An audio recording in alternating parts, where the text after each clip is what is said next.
اعوذ باللہ من الشیطان الرجیم بسم اللہ الرحمن الرحیم حتی اذا بلغ مغرب الشمس وجدها تغرب فی عین حمیئۃ ووجد عندها قوما قلنا یا ذا القرنین اما ان تعذب واما ان تتخذ فیہم حسنا۔ صدق اللہ العظیم۔ رب اشرح لی صدری ویسر لی امری واحلل عقدۃ من لسانی یفقہوا قولی۔ رب یسر ولا تعسر وتمم بالخیر، آمین یا رب العالمین۔ آج کے لیکچر میں ہم انشاءاللہ تعالی سورۃ الکہف کی آیت نمبر 86 کو گرامیٹیکلی انالائز کرنے کی کوشش کر رہے ہیں۔ آیت میں ہمیں وقف کی ایک علامت نظر آ رہی ہے، لہٰذا اس آیت کے ہم دو حصے کر دیں گے۔ پہلا حصہ ہوگا حتی اذا بلغ مغرب الشمس وجدها تغرب فی عین حمیئۃ ووجد عندها قوما، اور دوسرا ہوگا قلنا یا ذا القرنین اما ان تعذب و اما ان تتخذ فیہم حسنا۔ اب جو پہلا حصہ ہے اس میں ہمیں ایک واو عاطفہ نظر آ رہی ہے وجدہ سے پہلے۔ ایک تو واو وجدہ کی واو ہے نا جو الشمس کے بعد ہے، دوسری واو جو ہے وہ حمیئتن کے بعد ہے، اس کی میں بات کر رہا ہوں۔ تو اس پہلے حصے کے ہم دو حصے کر دیں گے۔ پہلا حصہ ہوگا حتی اذا بلغ مغرب الشمس وجدها تغرب فی عین حمیہ، اور دوسرا ہوگا وَوَجَدَ عِندَهَا قَوْمًا، اور دوسرا حصہ جو ہے اس آیت کا اس کو ابھی ہم ایسے ہی رہنے دیں گے۔ تو پہلے حصے کے الفاظ پہ بات کریں گے۔ پہلے حصے میں پہلا لفظ حتی ہے جو کہ حرف ہے اور یہ حتی ابتدائیہ ہے۔ اذا اسم ہے، ظرف ہے اور ظرف زماں ہے۔ بلغ فعل ماضی معروف واحد مذکر غائب کا صیغہ ہے، با لام غین حروف مادہ، بلغ یبلغ باب نون سے استعمال ہوتا ہے، پہنچنا اس کے معنی ہے۔ مغرب غین را با حروف مادہ سے مفعل کے وزن پہ اسم و ظرف ہے اور اس کے معنی ہے غروب ہونے کی جگہ۔ الشمس جو ہے معروف اسم ہے، واحد ہے، مؤنث ہے اور معرفہ ہے اور مجرور ہے۔ وجدہ فعل ماضی معروف واحد مذکر غائب کا صیغہ ہے، واو جیم دال حروف مادہ، وجدہ یجدو پانا اس کے معنی ہوتے ہیں اور یہ افعال القلوب میں سے ہے۔ ہا ضمیر منصوب متصل واحد مؤنث غائب کی ہے، اور تغرب غین را با حروف مادہ سے فعل مضارع معروف واحد مؤنث غائب کا صیغہ ہے۔ غرب یغرب باب نون سے استعمال ہوتا ہے، غروب ہونا اس کے معنی ہے۔ فی حرف جر ہے جس کے بعد عین مجرور ہے، واحد ہے، مؤنث ہے، نکرہ ہے اور مجرور ہے۔ حمیئتن واحد ہے، مؤنث ہے، نکرہ ہے اور مجرور ہے۔ خان صاحب نے ہا میم حمزہ کے تحت اس لفظ کو ذکر کیا ہے کہ حمیئتن جو ہے یہ دلدل کے معنی میں استعمال ہوتا ہے، اور آیت کا ریفرنس یہی دیا ہے کہ وجدہا تغرب فی عین حمیئتن، یعنی تو اس نے پایا اس سورج کو کہ وہ غروب ہوتا ہے ایک دلدل والے چشمے میں۔ تو الحمدللہ یہ الفاظ پہ بات مکمل ہوگی ہے پہلے حصے کے۔ اب پہلے حصے کے الفاظ کو جوڑ کر ہم جملہ بناتے ہیں۔ حتی ابتدائیہ ہم نے قرار دیا ہے۔ اذا جو ہے اس کے بارے میں ہم جانتے ہیں کہ یہ شرط کے معنی کو متضمن ہوتا ہے، یعنی اس میں شرط کے معنی شامل ہوتے ہیں جب اس کے بعد دو جملے آ رہے ہوں۔ تو اس کے بعد دو جملے آ رہے ہیں، ایک ہے بلغ مغرب الشمسی اور دوسرا ہے وجدہا تغرب فی عین حمیئتن۔ بلکہ تھوڑا سا غور کریں تو تین جملے آ رہے ہیں۔ پہلا ہے بلغ مغرب الشمسی، دوسرا ہے وجدہا اور تیسرا ہے تغرب فی عین حمیئتن۔ بہرحال یہ تیسرا جملہ جو ہے تغرب فی عین حمیئتن، اس کو ہم کچھ نہ کچھ اور بنائیں گے۔ مین دو جملے جو ہیں وہ ہیں بلغ مغرب الشمسی وجدہا۔ تو اذا جو ہے یہ ظرفیہ شرطیہ ہے، اور ایسے موقع پہ یہ مفعول فی مقدم بنتا ہے آنے والے فعل کے لیے۔ بلغ فعل، ہوا ضمیر مرفوع متصل اس کا فاعل، اور یہ ہوا کی ضمیر جو ہے یہ ذوالقرنین کی طرف لوٹ رہی ہے۔ مغرب الشمسی مضاف الیہ ہو کر یہ مفعول بھی بن رہا ہے بلغ فعل کے لیے، اور پھر بلغ فعل اپنے فاعل، اپنے مفعول بھی اور اپنے مفعول فی سے مل کر جملہ فعلیہ ہو کے شرط بن رہا ہے، اور اس کا جواب الشرط ہے وجدہا۔ وجدہ فعل با فاعل، ہوا ضمیر مرفوع متصل اس کا فاعل ہے، اور یہ ضمیر بھی ذوالقرنین کی طرف ہی لوٹ رہی ہے، اور ہا جو ہے یہ ضمیر منصوب متصل مفعول بھی ہے، اور یہ ضمیر الشمس کی طرف لوٹ رہی ہے۔ فعل اپنے فاعل اور مفعول بھی سے مل کر جملہ فعلیہ ہو کے جواب الشرط بن گیا، اور شرط اور جواب الشرط مل کر جملہ شرطیہ بن گیا۔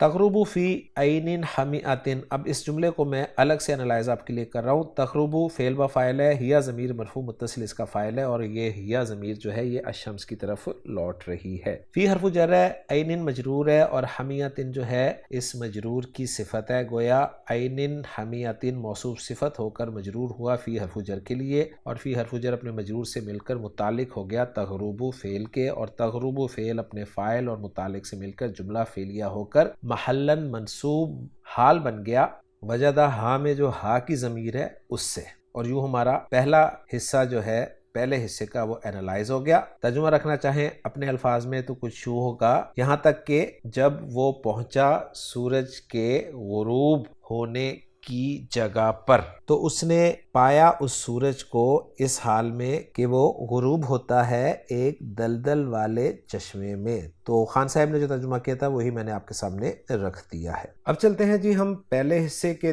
دوسرے حصے کی طرف، اور وہ ہے وَوَجَدَ عِندَهَا قَوْمًا۔ اس حصے کے الفاظ سے بات کرتے ہیں۔ اس میں پہلا لفظ واو حرف ہے، حرف عطف ہے۔ وجدہ ایک مرتبہ پھر آ گیا، فعل ماضی معروف واحد مذکر غائب کا صیغہ۔ عندہ ظرف ہے اور اس کے ساتھ ضمیر مجرور متصل واحد مؤنث غائب کی لگی ہوئی ہے، اور قومن لفظ جو ہے یہ منصوب آپ دیکھ رہے ہیں، لفظاً واحد ہے یہ، لیکن مانن جو ہے یہ جمع ہے، یعنی یہ کولیکٹیو ناؤن کے طور پر استعمال ہوتا ہے قوم کا لفظ، جس کی جمع اقوام آ جاتی ہے، اور لغوی طور پر قوم کے معنی جو ہیں وہ کچھ لوگ کیے جاتے ہیں۔ الفاظ بات مکمل ہونے کے بعد الفاظ کو جوڑ کے جملہ بناتے ہیں۔ واو عاطفہ، وجدہ فعل با فاعل، ہوا ضمیر مرفوع متصل اس کا فاعل، اور یہ ضمیر بھی ذوالقرنین کی طرف لوٹ رہی ہے۔ عندہا ظرف اور مضاف الیہ مل کر متعلق ہو جائیں گے وجدہ فعل کے، اور قومن جو ہے مفعول بھی ہے، لہٰذا وجدہ فعل اپنے فاعل، اپنے متعلق اور اپنے مفعول بھی سے مل کر جملہ فعلیہ بن جائے گا، اور واو عاطفہ کی وجہ سے اس کا عطف ہم کر دیں گے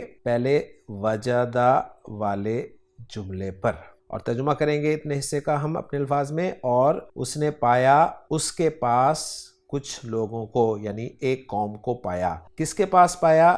یہاں پر ہا کی ضمیر جو ہے عین کی طرف ہم لوٹا دیں گے۔ اب ہم چلتے ہیں جی دوسرے حصے کی طرف اس آیت کے، وہ ہے قلنا یا ذل کرنین اما ان تعذب و اما ان تتخذ فیہم حسنا۔ اس دوسرے حصے کے الفاظ پہ بات ہم کریں گے۔ قلنا فعل ماضی معروف جمع متکلم کا صیغہ ہے، قاف واو لام حروف مادہ، قال یقول، اور اس میں جو نا ضمیر آپ کو نظر آ رہی ہے سیان کلر میں، یہ جمع متکلم کی ضمیر ہے مرفوع متصل۔ یا حرف ندا ہے جس کے بعد زا جو ہے یہ زو کی منصوب فارم ہے، اور یا کی وجہ سے یہ زو زا آپ کو نظر آ رہا ہے۔ القرنینی مضاف الیہ ہے، اور ذوالقرنینی مضاف الیہ تھا۔ ہم جانتے ہیں کہ حرف ندا کے بعد جو منادہ مضاف ہوتا ہے وہ منصوب استعمال ہوتا ہے۔ اما جو ہے پہلی مرتبہ ہمارے سامنے آیا ہے، تو میں چاہوں گا کہ تھوڑا سا آپ کو اما کے بارے میں بتاتا چلوں۔ اما دو طرح کا استعمال ہوا ہے جی قرآن مجید میں۔ ایک اما وہ ہے جس کے بعد فعل مضارع مثبت نون تاکید کے ساتھ استعمال ہوتا ہے۔ پھر سن لیجئے، ایک اما وہ ہے جس کے بعد فعل مضارع مثبت نون تاکید کے ساتھ استعمال ہوتا ہے، جس کی قرآن مجید میں بہت ساری ایگزامپلز ہیں۔ ایک ایگزامپل سورۃ البقرہ آیت نمبر 38 میں آپ دیکھ لیں، قُلْ نَهْبِطُ مِنْهَا جَمِيعًا فَإِمَّا يَأْتِيَنَّكُمْ۔ تو یہاں پر آپ دیکھیں اما کے بعد فعل مضارع یأتین مثبت ہے اور نون تاکید کے ساتھ استعمال ہوا ہے۔ پھر سورۃ الانعام میں دیکھیں آیت نمبر 68 میں اللہ تعالیٰ نے ارشاد فرمایا وَإِمَّا يُنْسِيَنَّكَ الشَّيْطَانُ۔ تو اما کے بعد آپ کو فعل مضارع يُنْسِيَنَّ مثبت ہے اور نون تاکید کے ساتھ نظر آ رہا ہے۔ اور ایک موٹی ایگزامپل جو آپ سب کو میں امید کرتا ہوں یاد ہوگی، سورہ بنی اسرائیل کی، کہ وَقَضَىٰ رَبُّكَ أَلَّا تَعْبُدُوا إِلَّا إِيَّاهُ وَبِالْوَالِدَيْنِ إِحْسَانًا إِمَّا يَبْلُغَنَّ عِندَكَ الْكِبَرَ۔ تو یہاں بھی دیکھیں اما کے بعد فعل مضارع مثبت نون تاکید کے ساتھ استعمال ہوا ہے۔ تو ایک اما تو وہ ہوتا ہے جس کے بعد فعل مضارع مثبت استعمال ہوتا ہے نون تاکید کے ساتھ، وہ اما دراصل ان اور ما کا مجموعہ ہوتا ہے۔ ان حرف شرط اور ما زائدہ، تو یہ اس سے جو مل کر بنتا ہے وہ اما ہوتا ہے۔ ایک اما قرآن مجید میں جو دوسرا استعمال ہوا ہے، یہ وہ اما ہے جس کے بعد آپ کو ایک اور اما ملتا ہے، یعنی دو مرتبہ آپ کو اما نظر آئے گا، جیسے قرآن مجید میں اللہ تعالیٰ نے ارشاد فرمایا انا ہدیناہ السبیل اما شاکرا و اما کفورا، سورۃ الدہر کی آیت ہے۔ تو یہاں پر آپ دیکھیں دو مرتبہ آپ کو اما نظر آ رہا ہے۔ اسی طرح ہماری زیر مطالعہ آیت جو ہے اس میں بھی آپ کو دو مرتبہ ہی اما نظر آ رہا ہے۔ تو یہ اما جو ہے یہ پورا ایک حرف ہے، اور یہ یا تو تکرار کے ساتھ استعمال ہوتا ہے یا اس کے بعد او آگے آپ کو حرف عطف ملتا ہے۔ اب وہ پہلا والا اما، میں وہ اما کی بات نہیں کر رہا جو نون تاکید کے ساتھ استعمال ہوتا ہے، وہ تو میں نے آپ کو بتا دیا کہ وہ حرف شرط ان اور ما کا مجموعہ ہے جس میں ما زائدہ ہے۔ اب میں یہ دوسرے والے اما کی بات کر رہا ہوں جس میں دو اما استعمال ہوتے ہیں، تو ان دو اما میں سے پہلا اما جو ہے یہ اما تردیدیہ تفصیلیہ کہلاتا ہے، جبکہ دوسرا والا اما جو ہے وہ عاطفہ ہوتا ہے۔ یعنی اگر اما تکرار کے ساتھ آئے نا، یعنی دو بار آئے، تو پہلے آنے والا اما تردیدیہ ہوگا اور دوسرا اما عاطفہ ہوگا، اور اس دوسرے اما کے ساتھ ایک واو ضرور ہوگی جو جمہور کے نزدیک زائدہ ہوتی ہے، اور پہلے اما کے بعد والا کلمہ معطوف علیہ اور دوسرے اما کے بعد والا کلمہ معطوف ہوتا ہے۔ تو میں نے تفصیل کے ساتھ آپ کو اما کے بارے میں بھی بتا دیا۔ تو اما کے بعد اب آپ کو آگے ان مصریہ نظر آ رہا ہے، اور ان مصریہ کے بعد آگے فعل مضارع منصوب آپ دیکھ رہے ہیں تعذبا۔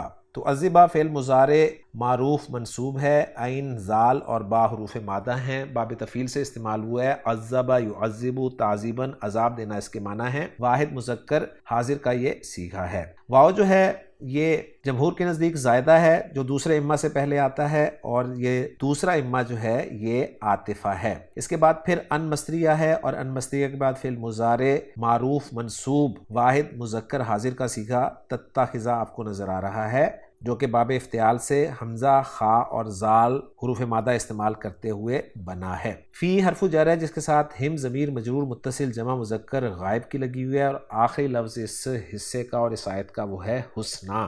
حسنہ لفظ کے بارے میں خان صاحب لکھ رہے ہیں کہ یہ اسم ذات ہے، خوبصورتی، اچھائی یا بھلائی کے لیے استعمال ہوتا ہے۔ تو الحمدللہ جی الفاظ پہ بات مکمل ہو گئی، اب الفاظ کو جوڑ کر ہم جملہ بناتے ہیں۔ قلنا فعل با فاعل ہے، نا ضمیر مرفوع متصل اس کا فاعل ہے، فعل اور فاعل آ چکے ہیں، اب ہمیں چاہیے مقول القول مفعول بھی، تو وہ شروع ہو رہا ہے یا سے۔ یا حرف ندا ہے، اور ہم جانتے ہیں کہ یا حرف ندا جو ہے قائم مقام ادعو فعل کے ہوتا ہے، اور ادعو فعل جو ہے یہ فعل اور فاعل کا مجموعہ ہوتا ہے۔ ادعو فعل میں انا ضمیر مرفوع متصل اس کا فاعل ہوتا ہے، ذل کرنین مضاف مضاف الیہ ہو کر یہ منادہ ہے جو قائم مقام مفعول بھی کی ہوتا ہے، اور پھر ادعو فعل اپنے فاعل اور مفعول بھی سے مل کر جملہ فعلیہ ہو کر ندا بنتا ہے، جس کا آگے جواب ندا ہوتا ہے، اور جواب ندا جو ہے وہ اما ان تعذبا و اما ان تتخذ فیہم حسنا کی صورت میں آ رہا ہے۔ اب میں جواب ندا کو آپ کے سامنے انالائز کرنے لگا ہوں۔ اما جیسے کہ میں نے کہا تردیدیہ تفصیلیہ ہے، اس کے بعد ان مصدریہ ہے جس کا صلۃ الموصول حرفی جو ہے وہ ہے تعذبا۔ تعذبا فعل با فاعل ہے، انتا ضمیر مرفوع متصل اس کا فاعل ہے، فعل اپنے فاعل سے مل کر جملہ فعلیہ ہو کر صلۃ الموصول حرفی بنا ان مصدریہ کے لیے، اور ان مصدریہ اپنے صلۃ الموصول حرفی سے مل کر مصدر کی تعویل میں ہو کر، ایک رائے اس کے بارے میں یہ ہے کہ یہ محلاً مرفوع مبتدا بن جائے گا جس کی خبر جو ہے وہ محذوف ہوگی، اور دوسری رائے یہ ہے کہ اس کو ہم محلاً مرفوع خبر بنا دیں گے جس کا مبتدا جو ہے وہ معذوف ہوگا، اور یوں یہ مبتدا اپنی خبر سے مل کر جملہ اسمیہ ہو کر یہ معطوف علیہ بن جائے گا۔ واو زائدہ ہے، اما عاطفہ ہو جائے گا، اور اس کے بعد جو ہے ان تتخذ فیہم حسنا یہ معطوف ہوگا جس کو میں اب اینالائز کرنے لگا ہوں۔ ان پھر مصدریہ ہے جس کا صلۃ الموصول حرفی ہے تتخذ فیہم حسنا۔ اب صلۃ الموصول حرفی کو میں اینالائز کرنے لگا ہوں۔ تتخذ فعل با فاعل، انت ضمیر مرفوع متصل اس کا فاعل ہے، حسنا جو ہے یہ مفعول بھی ہے، فیہم جار مجرور، یہ متعلق ہو جائیں گے تتخذ فعل کے، اور یوں تتخذ فعل اپنے فاعل، اپنے مفعول اور اپنے متعلق سے مل کر جملہ فعلیہ ہو کر صلۃ الموصول حرفی بن جائے گا ان مصدریہ کے لیے، اور ان مصدریہ اپنے صلۃ الموصول حرفی سے مل کر مصدر کی تعویل میں ہو کر اسی طرح محلاً مرفوع یا مبتدا بنا دیں گے جس کی خبر محذوف ہوگی، یا خبر بنا دیں گے جس کا مبتدا محذوف ہوگا، اور یوں یہ والا حصہ جو ہے اما ان تعذبا و اما ان تتخذ فیہم حسنا یہ ہمارا جواب ندا بن جائے گا۔ پھر ندا اور جواب ندا مل کر یہ محلاً منصوب مفعول بھی مقول القول بن جائیں گے قلنا فعل کے لیے، اور قلنا فعل اپنے فاعل اور مفعول بھی سے مل کر جملہ فعلیہ بن جائے گا۔ اور اپنے الفاظ میں اگر ہم اس حصے کا ترجمہ کرنا چاہیں تو کچھ یوں ہوگا، ہم نے کہا اے ذوالقرنین یا تو انہیں عذاب دے یا پھر تو ان کے بارے میں کوئی نیک سلوک کرے۔ تو یہ ہم نے لفظی ترجمہ آپ کے سامنے کیا ہے۔ ہماری ورکنگ الحمدللہ مکمل ہو گئی ہے۔ محمود صافی صاحب کی ورکنگ کے ساتھ اس ورکنگ کو میچ بھی کر لیتے ہیں۔